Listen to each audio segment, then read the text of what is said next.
অসম জীয়াৰী মিতাশ্ৰী অন্য এটা ব্লগলৈ আপোনালোক সকলোকে পুনৰবাৰ স্বাগতম জনাইছোঁ। এতিয়া আজি ব্লগটো পথাৰৰ পৰাই আৰম্ভ কৰিছোঁ। হাতত ছাগলীৰ ৰছী, ছাগলী দিবলৈ আহিছোঁ মাৰ লগত। সেইটো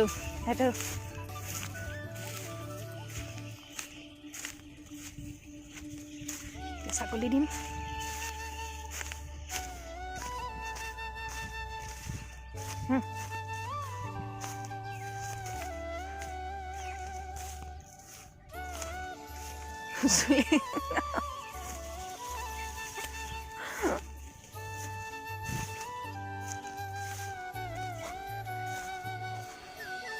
আহিছোঁ মাৰ লগত ছাগলী দিবলৈ।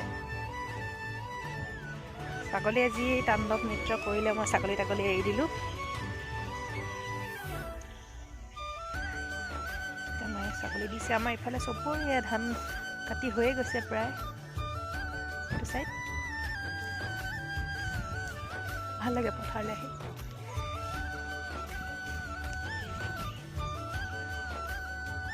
কি ধুনীয়া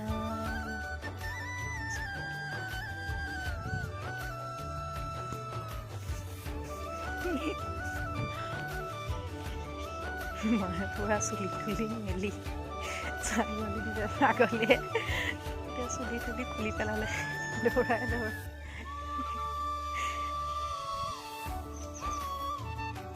মোকো ভৰিয়ে চৰিয়ে একদম পাক মাৰি ধৰিলে, মই ছাগলী এৰি দিলোঁ। আৰু আজি ব্লগটো চাই সকলোৱে ভাল পাব, আৰু যদি চাই ভাল পায় তেনেহ'লে কমেণ্ট কৰি জনাবলৈ নাপাহৰিব। লগতে লাইক, শ্বেয়াৰ এণ্ড ছাবস্ক্ৰাইব কৰি দিব। লগতে থকা বেল আইকনটো প্ৰেছ কৰি অল কৰি দিব, যাতে মোৰ আহি থকা প্ৰতিটো ভিডিঅ'সমূহৰ লগত আপোনালোকে ন'টিফাই হৈ থাকিব পাৰে। তেনেহ'লে টোপনি ধৰি গৈছে, তেনেহ'লে আজি ব্লগটো চাই থাকক। হাই গাইজ, ৰাতিপুৱাই ব্লগটো আৰম্ভ কৰা, তাৰ পাছৰ পৰা একো ব্লগ ৰেকৰ্ড কৰিবই পৰা নাই। ইমানে ইটো সিটো কিবা কিবি কাম ওলাই আছে। মই ভাবিছোঁ এতিয়া আকৌ অকণমান কৰোঁ। ৰাতিপুৱাই ভাবিলোঁ চুলিত অকণমান কিবা কিবি লগাম, জেতুকা এনেকৈ বুলি, কিন্তু সময়ে পোৱা নাই লগাবলৈ। সেয়েহে এতিয়া 12টাই বাজিলে, হ'লেও অকণমান লগাই লওঁ পটককৈ বোলো। জেতুকাখিনি অকণমান পিচি থৈ দিছোঁ, এতিয়া জলদি লগাব লাগিব। সেয়েহে অকণমান বহি লৈছোঁ, ভাগৰ লাগি গৈছে। ইমানেই কাম মানে ওলাইছে ইটো সিটোকৈ। লগাই লওঁ মই জেতুকাখন। এতিয়া এই এল'ভেৰা এডাল কাটোঁ। এইটো কিহৰনো ফুলৰ পুলি জানো, মই ভালকৈ চিনিও নাপাওঁ ফুলটো। ইয়াতো মই এল'ভেৰা এডাল এনেকৈ লগাই থৈছিলোঁ, মৰি গৈছে। ইয়াতে মই এনেকৈ ডিমৰ খোলা এনেকৈ ভাঙি পেলাই দি থওঁ। গোটেইজোপা হৈছে আৰু ডাঙৰেই হৈ গৈছে। ইয়াৰ লগতে এইটো কি কয়, কমলাৰ পুলি এটা হৈছে, বৰমানিমুনি এজোপা হৈছে। মই যেনেকৈ যি গুটি পাওঁ সেনেকৈয়ে দি থওঁ। ইয়াতে আকৌ এজোপা কিবা কি কয় জানো, এই পাতটো হৈছে এইজোপা। মই এল'ভেৰা এজোপা অকণমান ডাঙৰেই হৈছেগৈ। এতিয়া ইয়াৰ পৰাই 2 খিলামান কাটি ল'ব লাগিব, যিহেতু মুখতো লগাম। এতিয়া এল'ভেৰা এডাল মই নিজৰ সুবিধা অনুযায়ী কাটি লৈছোঁ। আপোনালোকে যোনেই যেনেকৈ পাৰে তেনেকৈয়ে কাটি ল'ব নিজৰ সুবিধা মতে। মই এনেকৈয়ে সুবিধা পালোঁ, সেয়ে এনেকৈ কাটি ল'লোঁ। এতিয়া সেই ভিতৰত থকা জেলখিনি উলিয়াই ল'ম, তাৰপিছত চুলি আৰু মই মুখত লগাম। কাৰণ মুখত লগালেও বহুত উপকাৰিতা বুলি জানো, আৰু চুলিৰ কাৰণেও বহুত উপকাৰিতা। লগাই চাব।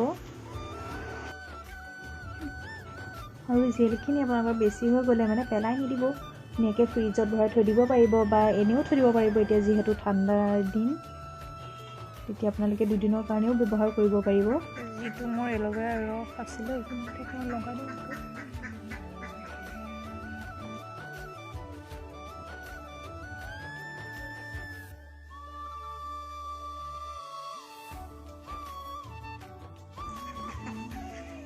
এতিয়া যিখিনি আছে সেইখিনি মই এতিয়া পেলাই নিদিওঁ, এইখিনি মই ফ্ৰিজত থৈ দিম। আকৌ 2-3 দিনৰ পিছত মই এইখিনি মানে 2 দিনমানলৈকে হৈ যাব চাগে।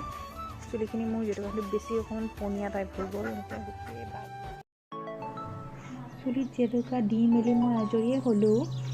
এতিয়া ভাবিছোঁ কেক এটা বনাওঁ।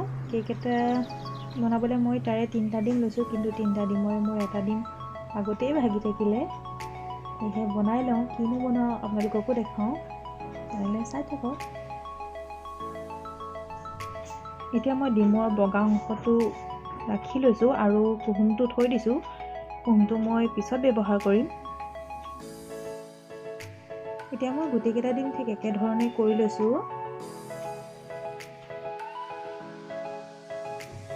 এতিয়া ডিমৰ বগা অংশখিনি মই ব্লেণ্ডাৰে বিট কৰি লৈছোঁ। এইখিনি অলপ সময়ৰ কাৰণে বিট কৰিব লাগিব। ডিমৰ যোনকেইটা কুহুম মই ৰাখি থৈছিলোঁ সেইকেইটা মই এতিয়া ব্যৱহাৰ কৰিছোঁ অকণমানকৈ, কাৰণ আগতেই মানে ভিজিলে বিট কৰিবলৈ বেয়া হয়। এতিয়া মই গোটেইকেইটা বিট কৰি ল'ম। এতিয়া ইয়াতে মই 1 কাপ চেনি ব্যৱহাৰ কৰিছোঁ। চেনিখিনি মই মিক্সিত পিচি লৈছিলোঁ মিহিকৈ, আৰু 1 কাপ ব্যৱহাৰ কৰিছোঁ। 1 কাপ ময়দা, 1 কাপ চেনি ব্যৱহাৰ কৰিম। এতিয়া মই সোৱাদ অনুসৰি নিমখ ব্যৱহাৰ কৰিছোঁ। প্ৰয়োজন অনুসৰি বেকিং ব্যৱহাৰ কৰিছোঁ। আকৌ অকণমান চ'দাও ব্যৱহাৰ কৰিছোঁ। এতিয়া এচামুচ মই ভেনিলা এচেঞ্চ ব্যৱহাৰ কৰিছোঁ, আৰু 1 চামুচ মই ৰিফাইন তেল ব্যৱহাৰ কৰিছোঁ। এতিয়া গোটেইখিনি মই আকৌ ভালকৈ ব্লেণ্ডাৰ দি বিট কৰি ল'ম। এতিয়া মই ইয়াতে ময়দা ব্যৱহাৰ কৰিম। ময়দা ব্যৱহাৰ কৰাৰ পিছত আৰু বেছিকৈ ফেটি থাকিব নালাগে, নহ'লে কেকটো টান হৈ যায়। এতিয়া ময়দা দিয়াৰ পিছত জাষ্ট মই মিলাইহে ল'ম আৰু। এতিয়া এটা মই বাতি লৈছোঁ। মোৰ ওচৰত যিহেতু বাটাৰ পেপাৰ নাই, সেয়েহে মই এনেকৈয়ে বনাম। অকণমান তাতে মই ৰিফাইন তেল দিছোঁ আৰু গোটেই বাতিটো মই ধুনীয়াকৈ মিলাই লৈছোঁ। এতিয়া ৰিফাইন তেলখিনি গঢ়াৰ পাছত মই ইয়াতে ময়দা ব্যৱহাৰ কৰিছোঁ, আৰু গোটেই বাতিটো মই ধুনীয়াকৈ মিলাই ল'ম চাৰিওফালে, যিহেতু লাগি নধৰে। গোটেই বাতিটো এতিয়া মোৰ কেকৰ বাতিটো ধুনীয়াকৈ ময়দা লগাই হৈ গ'ল, দেখি চাগে ধৰিব পাৰিছেই। আৰু যিখিনি মই এতিয়া বেটাৰ বনাই থৈছিলোঁ সেইখিনি মই ইয়াতে দি দিম।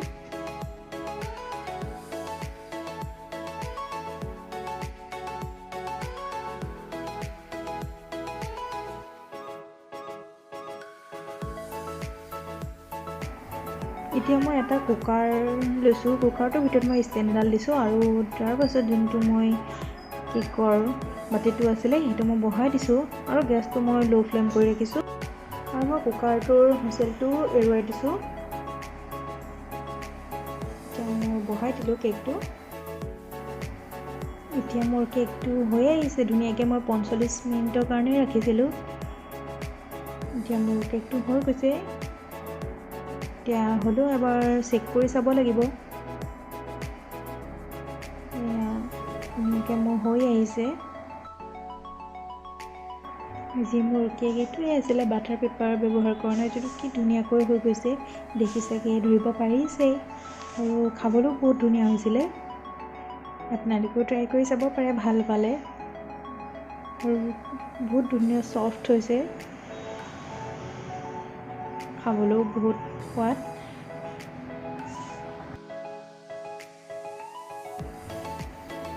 এতিয়া মই ধুনীয়াকৈ 3টা লেয়াৰ কৰি কাটি ল'লোঁ। এতিয়া আপোনালোকে আইচিং কৰোঁ বুলি ভাবিলেও কৰিব পাৰিব। আশা কৰোঁ আজি ব্লগটো চাই সকলোৱে ভাল পাব, আৰু আজি ব্লগটো ইমানেই আছিলে। যদি চাই ভাল পায় তেনেহ'লে লাইক, শ্বেয়াৰ এণ্ড ছাবস্ক্ৰাইব কৰি দিব। লগতে থকা বেল আইকনটো প্ৰেছ কৰি অল কৰি দিব, যাতে মই আহি থকা প্ৰতিটো ভিডিঅ'সমূহৰ লগত আপোনালোকে ন'টিফাই হৈ থাকিব পাৰে। আজি ব্লগটো চোৱাৰ বাবে সকলোকে বহুত বহুত ধন্যবাদ। পুনৰ লগ পাম আন এটা ব্লগৰ সৈতে। আজিলৈ তেনেহ'লে বাই বাই।